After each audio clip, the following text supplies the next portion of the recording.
Assalamualaikum warahmatullahi wabarakatuh. Perkenalkan, nama saya Nabila Agustin. Di sini saya akan mempresentasikan hasil analisis laporan keuangan PT Kalbe Farma Tbk. PT Kalbe Farma Tbk berdiri pada tahun 1966. Kalbe telah jauh berkembang dari usaha sederhana di sebuah garasi menjadi perusahaan farmasi terdepan di Indonesia. Melalui proses pertumbuhan organik dan perkembangan usaha dan akuisisi, Kalbe telah tumbuh dan bertransformasi menjadi penyedia solusi kesehatan berintegritas melalui 4 kelompok divisi usahanya. Divisi obat resep, kontribusi 23%, divisi produk kesehatan dengan kontribusi 17%, divisi nutrisi, kontribusi 30%, serta divisi distribusi dan logistik, kontribusi 30%. Keempat divisi usaha ini mengelola portofolio obat resep dan obat bebas yang komprehensif, produk-produk minuman energi dan nutrisi, serta usaha distribusi yang menjangkau lebih dari 1 juta outlet di seluruh kepulauan Indonesia. Di pasar internasional, perseroan telah hadir di negara ASEAN, Nigeria, dan Afrika Selatan, dan menjadi perusahaan produk kesehatan nasional yang dapat bersaing di pasar ekspor. Sejak berdiriannya, perseroan menyadari pentingnya inovasi untuk mendukung pertumbuhan usaha. Kalbe telah membangun kekuatan riset dan pengembangan dalam bidang formulasi obat generik dan mendukung peluncuran produk konsumen dan nutrisi yang inovatif. Melalui aliansi strategis dengan mitra-mitra internasional, Kalbe telah merintis beberapa inisiatif riset dan pengembangan yang banyak terlibat dalam kegiatan riset mutakhir di bidang sistem pengantaran obat, obat kanker, serta punca dan bioteknologi. Rasio likuiditas mengukur kemampuan perusahaan memenuhi kewajiban jangka pendek. Current ratio dengan rumus aset lancar dibagi utang lancar. Tahun 2021, current ratio mendapatkan hasil 4,45 dan tahun 2022 mendapatkan hasil 3,77. Di tahun 2021, kemampuan perusahaan untuk membayar utang lancar yang ada sebesar 4,45 dibanding 1 atau 445%. Setiap 1% utang lancar dijamin dengan aset lancar sebesar 40,45. Di tahun 2022, kemampuan perusahaan untuk membayar utang lancar yang ada sebesar 3,77 dibanding 1 atau 377%. Setiap rupiah 1% utang lancar dijamin dengan aset lancar sebesar 3,37. Terjadi penurunan current ratio di tahun 2022 dibandingkan di tahun 2021 sebesar min 18%, sehingga ini menunjukkan perusahaan mampu memenuhi kewajiban jangka pendek dengan aset lancar yang dimiliki di tahun 2021 dibandingkan dengan tahun 2022, dan pertumbuhan perusahaan yang negatif menandakan adanya permasalahan yang perlu diatasi. Quick ratio dengan rumus aset lancar dikurangi persediaan dibagi utang lancar. Di tahun 2021 mendapatkan hasil QR sebesar 3,00 dan tahun 2022 sebesar 2,18. Di tahun 2021, kemampuan perusahaan untuk membayar utang lancar dengan aset lancar tanpa persediaan sebesar 3,00 banding 1 atau 300%. Setiap 1% utang lancar dijamin dengan aset lancar tanpa persediaan sebesar Rp300. Di tahun 2022, kemampuan perusahaan untuk membayar utang lancar dengan aset lancar tanpa persediaan sebesar 2,18 banding 1 atau 218%. Setiap 1 rupiah utang lancar dijamin dengan aset lancar tanpa persediaan sebesar Rp2,18. Terjadi penurunan quick ratio di tahun 2022 dibandingkan dengan tahun 2021 sebesar min 27%, sehingga terjadi penurunan dalam likuiditas perusahaan yang menunjukkan bahwa perusahaan memiliki lebih sedikit aset likuid yang tersedia untuk memenuhi jangka pendek dibanding tahun sebelumnya. Pertumbuhan perusahaan yang negatif menandakan adanya penurunan yang berdampak pada perusahaan.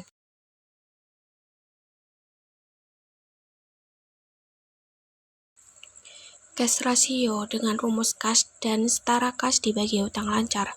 Di tahun 2021, cash ratio mendapatkan hasil 1,76 dan tahun 2022 mendapatkan hasil 0,89.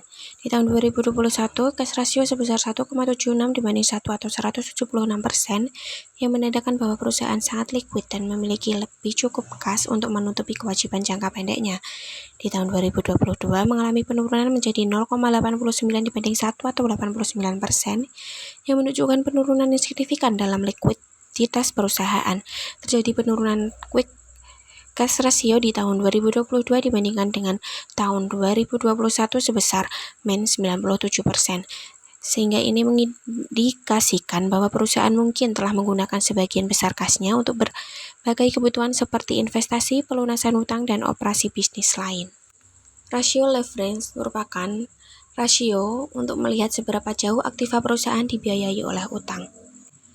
DAR atau Debt to Asset Ratio dengan rumus total hutang dibagi total aset di tahun 2021, DAR mendapatkan hasil 0,17, di tahun 2022 mendapatkan hasil 0,18. Di tahun 2001 menunjukkan bahwa perusahaan berhasil mengurangi penggunaan utang dalam mendanai asetnya, yaitu sebesar 0,17 dibandingkan di tahun 2022 sebesar 0,18. Peningkatan yang dibarengi dengan pertumbuhan perusahaan sebesar 5% menunjukkan bahwa perusahaan mungkin menggunakan hutang untuk mendanai pertumbuhan dan ekspansinya. DAR atau Debt to Equity Ratio dengan rumus total hutang dibagi total ekuitas. Di tahun 2021, DAR menghasilkan 0,20 dan tahun 2022 menghasilkan 0,23. Di tahun 2021, setiap 0,20 total hutang dijamin dengan ekuitas sebesar Rp1, sedangkan tahun 2022 setiap 0,23 total hutang dijamin dengan ekuitas sebesar Rp1. Hal ini menunjukkan bahwa perusahaan berhasil mengurangi proporsi hutangnya di tahun 2021. Terjadi penurunan di tahun 2021 dibandingkan tahun 2022 sebesar -13%. ICR atau Interest Coverage Ratio. Interest Coverage Ratio dengan rumus EBIT dibagi total biaya bunga. Tahun 2021, ICR mendapatkan hasil 0,07 dan tahun 2022 mendapatkan hasil 0,08. Di tahun 2021, perusahaan memiliki kemampuan yang baik dalam membayar bunga atas hutangnya, yaitu sebesar 0,07 dibandingkan tahun 2022 sebesar 0,08. Peningkatan ini menunjukkan sedikit perbaikan dalam kemampuan perusahaan untuk menutupi biaya bunga dari laba operasionalnya. Terjadi penurunan di tahun 2021 dibandingkan tahun 2022 sebesar -12%. LTDR atau Long Term Debt to Equity Ratio dengan rumus total liabilitas jangka panjang dibagi total ekuitas. Tahun 2021, LTDR menghasilkan 40,7 dan tahun 2022 menghasilkan 32,2. Di tahun 2021, perusahaan lebih banyak mengandalkan utang jangka panjang untuk mendanai operasinya sebesar 40,7 dibandingkan dengan tahun 2022, yang menunjukkan bahwa perusahaan telah mengurangi utang jangka panjangnya sebesar 32,2. Terjadi penurunan di tahun 2022 dibandingkan tahun 2021 sebesar -26%. Rasio profitabilitas merupakan rasio untuk menilai sejauh mana sebuah perusahaan dapat menghasilkan keuntungan dibandingkan pendapatan, aset, dan ekuitas yang digunakan. A. Penjualan GPM atau Gross Profit Margin dengan rumus laba kotor dibagi penjualan. Tahun 2021, GPM mendapatkan hasil 0,43 dan tahun 2022 mendapatkan hasil 0,40. Di tahun 2021 menunjukkan bahwa kinerja perusahaan baik dalam menghasilkan laba yakni sebesar 0,43, sedangkan di tahun 2022 sebesar 0,40. Terjadi peningkatan di tahun 2021 dibandingkan dengan tahun 2022 sebesar -7%.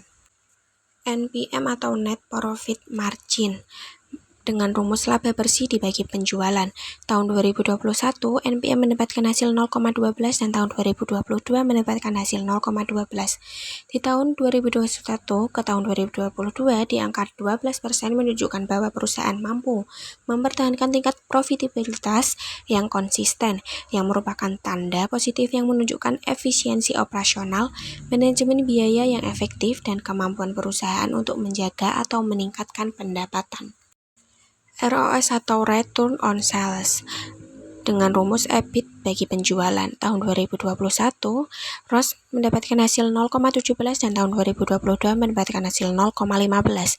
Di tahun 2021, perusahaan mengalami peningkatan efisiensi dan efektivitas dalam pengelolaan aset untuk menghasilkan laba, yaitu besar 0,17 dibandingkan dengan tahun 2022 sebesar 0,15.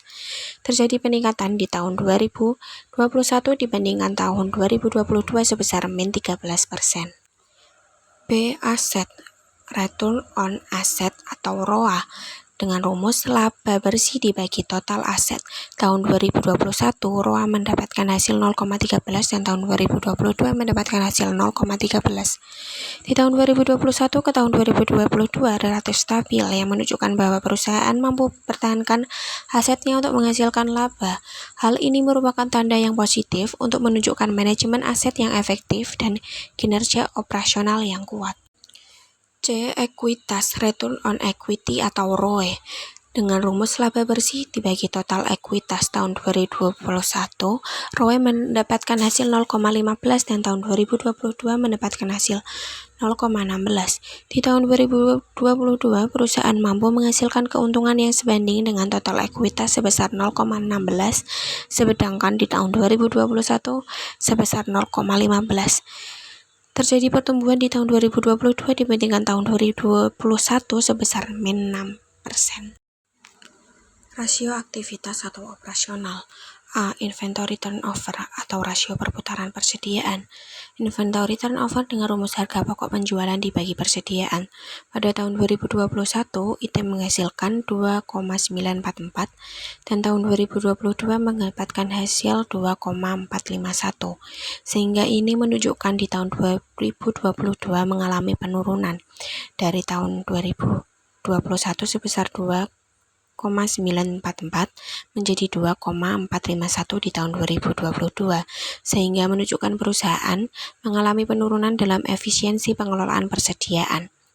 Inventory turnover in days dengan rumus 365 dibagi inventory turnover. Tahun 2021 mendapatkan hasil IT in days sebesar 124,14 dan tahun 2022 sebesar 148,91. Dengan jumlah rata-rata hari yang diperlukan untuk menjual persediaan pada tahun 2021 sebanyak 124 hari menjadi 148 hari di tahun 2022, yang menunjukkan bahwa perusahaan membutuhkan waktu yang lebih lama untuk menjual persediaannya. Receivable turnover atau rasio perputaran piutang dengan rumus penjualan dibagi piutang. Tahun 2021, RP mendapatkan hasil 7,40 dan tahun 2022 mendapatkan hasil 6,04. Sehingga ini menunjukkan perusahaan mengalami penurunan pada tahun 2022.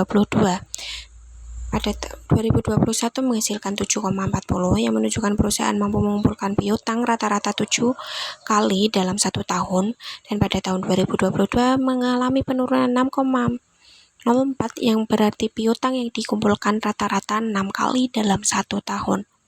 Receivable turnover in days dengan rumus 365 hari dibagi receivable turnover. Tahun 2021 mendapatkan RT in days sebesar 49,32 dan tahun 2022 sebesar 60,43. Dengan rata-rata waktu yang diperlukan pada tahun 2021 untuk mengumpulkan piutang sebanyak 49 hari dan tahun 2022 meningkat menjadi 61 hari. Sehingga ini menunjukkan perusahaan membutuhkan lebih banyak waktu untuk mengumpulkan piutang di tahun 2022. Payable turnover atau rasio perputaran utang. Payable turnover dengan rumus beban pokok penjualan atau HPP dibagi utang usaha. Tahun 2021 mendapatkan hasil 15,7 dan tahun 2022 mendapatkan hasil 21,7, sehingga menunjukkan perusahaan mengalami peningkatan di tahun 2022 karena pada tahun 2021 perputaran utang sebesar 15,7 dan naik menjadi 21,9 pada tahun 2022, sehingga ini menunjukkan perusahaan lebih cepat dalam membayar utangnya dibandingkan tahun sebelumnya. Payable turnover in days dengan rumus 365 hari dibagi payable turnover. Tahun 2021 mendapatkan PT Indes sebesar 23,2 dan tahun 2022 mendapatkan hasil 16,6. Sehingga ini menunjukkan dengan rata waktu pembayaran utang di tahun 2021 selama 23 hari dan tahun 2022 selama 16 hari. Penurunan ini menunjukkan perusahaan bisa membayar utang lebih cepat pada tahun 2022. D. Working capital turnover atau perputaran modal kerja. Working capital turnover dengan rumus penjualan dibagi modal kerja yang meliputi aset lancar dikurangi hutang lancar. Tahun 2021, WCT mendapatkan hasil 2,15 dan tahun 2022 mendapatkan hasil 3,35. Perusahaan menunjukkan peningkatan dari 2,15 di tahun 2021 menjadi 3,35 di tahun 2022. Hal ini menunjukkan bahwa perusahaan telah meningkatkan efisiensi dalam menggunakan modal kerja pada tahun 2022. Meskipun perusahaan mengalami peningkatan, namun secara keseluruhan perusahaan mengalami penurunan kinerja dengan pertumbuhan negatif sebesar min 35%. Fixed asset turnover atau perputaran aktiva tetap. Fixed asset turnover dengan rumus penjualan bagi aset tetap. Tahun 2021, FAT mendapatkan hasil 3,28 dan tahun 2022 mendapatkan hasil 3,63. Sehingga ini menunjukkan perusahaan mengalami peningkatan pada tahun 2022 sebesar 3,63 dari tahun sebelumnya 2021 sebesar 3,28.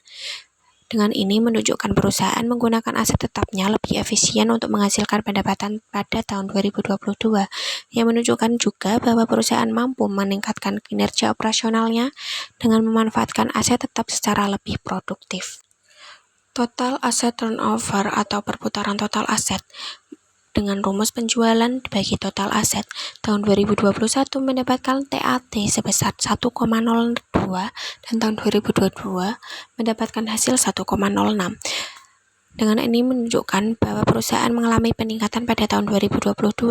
Tahun 2021 sebesar 1,02 meningkat pada tahun 2022 sebesar 1,06. Yang menunjukkan bahwa perusahaan lebih efisien menggunakan asetnya untuk menghasilkan penjualan. Yang menunjukkan juga bahwa perusahaan berhasil meningkatkan kinerja operasionalnya dan manajemen asetnya. Rasio pasar EPS earning per share. EPS dengan rumus laba bersih dibagi jumlah saham yang beredar. Tahun 2021, EPS mendapatkan hasil 0,06 dan tahun 2022 mendapatkan hasil 0,07. Sehingga ini menunjukkan bahwa perusahaan mengalami peningkatan dari 0,06 di tahun 2021 menjadi 0,07 di tahun 2022. Menunjukkan perusahaan menghasilkan laba yang lebih besar pada tahun 2022 dan menunjukkan bahwa perusahaan mengalami perbaikan dalam profitabilitas dan kinerja perusahaan. Price Earning Ratio atau PER dengan rumus harga saham dibagi EPS. Tahun 2021, PER mendapatkan hasil 26,9 dan tahun 2022 mendapatkan hasil 29,8. Sehingga ini menunjukkan perusahaan mengalami peningkatan dari tahun 2021 26,9 menjadi 29,8 di tahun 2022. Yang menunjukkan bahwa perusahaan menghasilkan laba yang lebih besar per sahamnya pada tahun 2022. Kenaikan price earning ratio ini menunjukkan bahwa investor memiliki ekspektasi yang lebih tinggi terhadap pertumbuhan di masa depan, atau harga saham perusahaan naik lebih cepat daripada peningkatan laba bersihnya.